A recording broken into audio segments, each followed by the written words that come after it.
Assalamualaikum warahmatullahi wabarakatuh. Kami dari kelompok 8 ingin memaparkan materi mengenai kajian wacana. Saya dari Kusnari NPM 2422399. Saya Revi Wijaya, NPM 2422390. Saya Putri Rosalita, NPM 2422332. Kami kelompok 8 ingin memaparkan materi tentang kajian wacana. Selamat menyaksikan. Assalamualaikum warahmatullahi wabarakatuh. Saya Dewi Kusmarini, NPM 2422389. Saya di sini akan menjelaskan mengenai kajian hakikat wacana, lalu bagian-bagian wacana, serta unsur-unsur wacana. Wacana merupakan satuan bahasa terlengkap dan satuan gramatikal tertinggi. Sebagai satuan bahasa terlengkap, wacana ini terdiri dari ide, gagasan, maupun pikiran. Sedangkan sebagai satuan gramatikal tertinggi, wacana ini tersusun atas kalimat-kalimat yang telah memenuhi persyaratan gramatikal dan persyaratan kewacanaan lainnya. Lalu kita masuk ke bagian-bagian wacana. Wacana dibagi menjadi dua, teman-teman. Yang pertama ada wacana lisan, lalu yang kedua ada wacana tertulis. Wacana lisan ini berupa ujaran baik dalam teks tertulis yang dapat kita ucapkan. Contohnya seperti kita bermonolog, berpidato, lalu berwawancara, dan lain sebagainya. Sedangkan wacana tertulis ini berupa teks tertulis yang dapat kita baca. Seperti yang sering kita temui itu media cetak, contohnya seperti buku, majalah, koran, dan lain sebagainya yang mengandung unsur kebahasaan. Lalu kita masuk ke unsur-unsur wacana.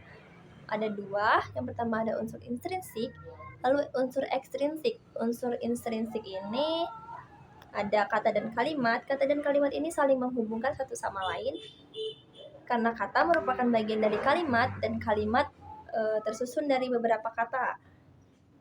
Lalu paragraf. Paragraf ini seperangkat kalimat yang membahas satu topik atau satu gagasan tertentu. Lalu kita ke unsur ekstrinsik. Unsur ekstrinsik wacana ini ada implikatur. Implikatur ini ujaran yang menyeratkan maksud yang berbeda dari apa yang kita ucapkan. Lalu yang kedua ada referensi atau pengacuan. Referensi atau pengacuan ini hubungan antara kata dengan sesuatu benda, orang, binatang, dan sebagainya. Yang ketiga ada peranggapan atau presupposition. Peranggapan atau presupposition ini pengetahuan bersama antara pembicara dan pendengar, sehingga pengetahuan itu tidak perlu diutarakan lagi. Lalu yang terakhir ada simpulan. Simpulan ini tuh hal yang dilakukan oleh pembaca atau pendengar untuk mengetahui makna yang tersirat secara harafiah yang belum masuk ke dalam sebuah wacana itu. Mungkin itu saja yang dapat saya jelaskan. Terima kasih. Tujuan wacana erat kaitnya dengan tujuan manusia berkomunikasi. Hal itu disebabkan wacana mengandung gagasan-gagasan tertentu yang pasti mengandung gagasan tertentu yang diselipkan dalam kata-kata akhirnya membuat wacana. Fungsi wacana. Karena hakikat wacana adalah satuan gramatikal terbesar yang sudah mengandung proporsi atau gagasan yang lengkap. Di dalam wacana terdapat gagasan utuh yang dituangkan dalam bentuk bahasa. Selanjutnya materi alat-alat wacana. Alat-alat gramatikal yang dapat digunakan untuk membuat sebuah wacana kohesif, yaitu ada beberapa. Yang pertama konjungsi. Konjungsi yakni alat untuk menghubung-hubungkan bagian-bagian kalimat, menghubungkan paragraf dengan paragraf. Yang kedua kata ganti. Menggunakan kata ganti, dianya menghubung mereka, dia, ini, dan itu sebagai rujukan foris, maka bagian kalimat yang sama tidak perlu diulang, melainkan diganti dengan kata ganti itu. Yang ketiga, elipsis. Elipsis yaitu penghilangan bagian kalimat yang sama yang terdapat pada kalimat yang lain. Elipsis karena tidak diulangnya bagian yang sama, maka wacana ditampak menjadi lebih efektif dan penghilangan itu sendiri menjadi alat penghubung kalimat dalam wacana itu.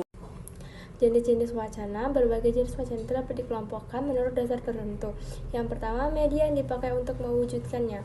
Berdasarkan media yang dipakai untuk mewujudkannya dapat dikemukakan dalam dua jenis antara lain wacana lisan. Contohnya adalah dialog dokter dengan pasien. Yang kedua, wacana tertulis. Wacana yang diwujudkan secara tertulis. Contohnya tulisan surat pengumuman tertulis dan surat kabar, tajuk rencana, dan iklan cetak. Selanjutnya, keaktifan partisipan komunikasi. Berdasarkan keaktifan partisipan komunikasi, wacana monolog dapat dilibatkan menjadi dua, yaitu wacana monolog lisan seperti penyampaian ceramah, khutbah, kampanye, dan petua. Yang selanjutnya, wacana monolog tertulis yaitu seperti wacana narasi tertulis. Yang kedua, wacana dialog. Wacana dialog yaitu tegur sapa, tanya jawab guru dengan murid, dan dialog dokter dan pasien. Wacana polilog yaitu contohnya percakapan, diskusi, rapat, musyawarah, dan sidang. 3. Tujuan pembuatan wacana yaitu untuk menyampaikan informasi, yang kedua untuk menjelaskan sesuatu, lalu untuk memaparkan sesuatu. Bentuk wacana dibedakan menjadi 4. Yang pertama yaitu epistolari, wacana kartun, wacana komik, dan wacana mantra atau doa.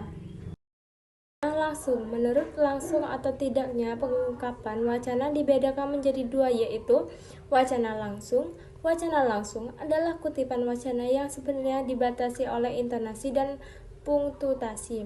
Yang kedua yaitu wacana tidak langsung. Wacana tidak langsung adalah pengungkapan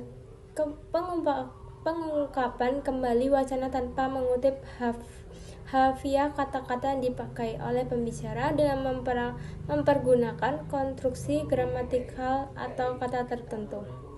Subsatuan wacana. Subsatuan wacana adalah salah satu unsur dalam kajian bahasa dan sastra yang berfokus pada struktur atau bagian-bagian yang membentuk wacana.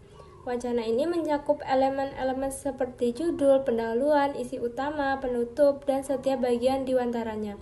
Wacana ini terdiri dari subsatuan seperti bab, subbab, paragraf, dan subparagraf. Itulah pemaparan materi dari kelompok